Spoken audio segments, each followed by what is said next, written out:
Salut, bienvenue dans notre projet de rénovation d'une fermette. Dans cet épisode, on commence les travaux et donc du coup, on commence à tout casser. Et pendant les démolitions, on a eu pas mal de surprises. Allez, on vous montre ça tout de suite. La première de nos découvertes, c'est que contrairement à ce qu'on pensait, la maison, elle est en pisé et pas en pierre. Le pisé, qu'est-ce que c'est? C'est un matériau qui est principalement composé de terre, d'un peu d'eau et parfois de sable. Ce mélange il est ensuite placé dans des banches et il est tassé, mais on peut également trouver des éléments hétérogènes comme par exemple du bois, des briques, des pierres et même parfois des fibres végétales comme de la paille. En tout cas, dans la maison, nous on a bien trouvé dans les murs des morceaux de bois, des briques et parfois des pierres. Et on enchaîne avec la démolition des faux plafonds. Et on commence par la chambre. Le plafond était en lambris-bois fixé sur des solives et de la laine de verre avait été placée entre les solives. Au-dessus, on a trouvé des lattibois recouverts de plâtre, eux aussi fixés sur des solives. Ces dernières étaient ancrées dans les murs périphériques et c'est elles qui tenaient tout le faux plafond. Beaucoup de crasse, poussière, débris étaient stockés sur le lattibois, ce qui a rendu le démontage un peu compliqué, comme vous pouvez le voir sur les images en fond.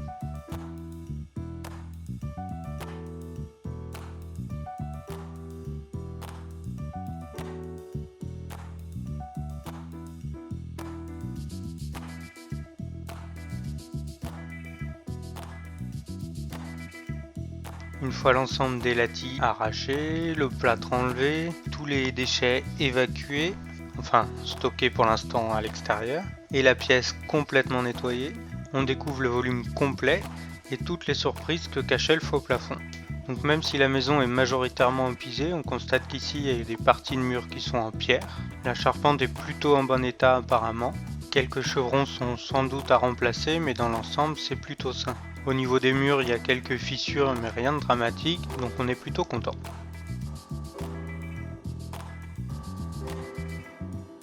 On passe ensuite au démontage du faux plafond de la cuisine. Donc au plafond, on avait des fausses poutres en bois. Par-dessus, on avait des panneaux en fibre de bois un peu isolants, et qui eux étaient fixés sur des lattibois et du plâtre, eux-mêmes fixés sur des solives. Après avoir démonté les lattibois, on s'est rendu compte qu'il y avait un plancher et qu'il allait aussi falloir le démonter. On a un peu peur de ce qu'on va trouver au-dessus. Et en effet, après avoir fait un trou dans le plancher et avoir passé la tête, on constate que ça va être pareil. Énormément de poussière, de saleté qui sont accumulées au fur et à mesure du temps en fait. Ça va être bien pour tout enlever. Dans la chambre, le plafond était juste composé d'un lattibois avec plâtre qui était peint, fixé sur les solives avec toujours le plancher au-dessus.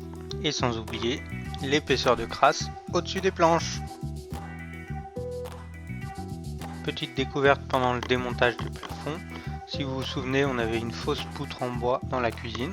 On a démonté le coffrage et il s'avère que finalement c'est pas une fausse poutre. On suppose que c'est une poutre en chêne. Elle est par endroits bien attaquée par les insectes. Elle servait à tenir les planchers de la cuisine et de la chambre. Elle est particulièrement importante pour tenir juste les planchers, mais pour l'instant on n'a pas d'idée de ce qu'elle pourrait tenir d'autre. La bonne nouvelle c'est que la cloison ne repose pas dessus et n'est pas porteuse, donc on va pouvoir la démolir sans problème.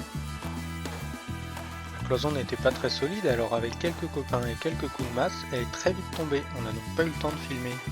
Le plus long a été l'évacuation des gravats, mais après quelques allers-retours à la déchetterie, on a pu passer au démontage des planches des faux plafonds. Après quelques planches démontées, on se retrouve dans une ambiance bercée par un halo divin, un effet cathédrale. Mais en fait, c'est juste de la crasse, de la poussière, et on en a partout. Malgré beaucoup d'allers-retours à la déchetterie pour évacuer les gravats, il reste pas mal de planches qui viennent un peu de partout et un beau gros tas de lattis. Vous en voulez? On vous l'offre. Après avoir fini de démonter les planches du faux plafond et de démolir la cloison, on a dû faire un gros nettoyage. Une fois que la pièce est toute propre, on voit le volume final qui apparaît avec la charpente visible, les hauts du mur en pisé et quelques découvertes. Le long de la cheminée, le mur en pisé est tout noir, sûrement dû à une ancienne cheminée. Les assemblages de charpente sont un peu originaux. On est très content de ce grand volume et on arrive bien à se projeter dans la suite du projet. Parmi les découvertes, on a quand même trouvé un gros trou dans le mur au-dessus de la porte.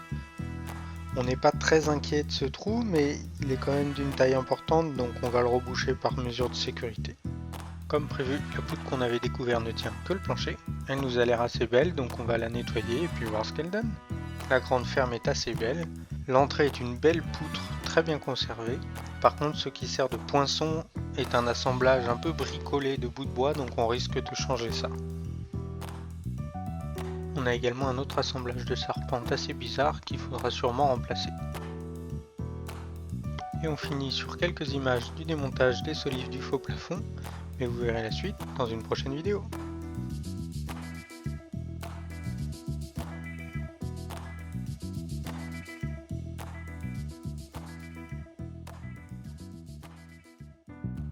Merci d'avoir regardé la vidéo. Si l'aventure vous plaît, vous pouvez vous abonner. Vous pouvez également nous suivre sur Instagram et Facebook.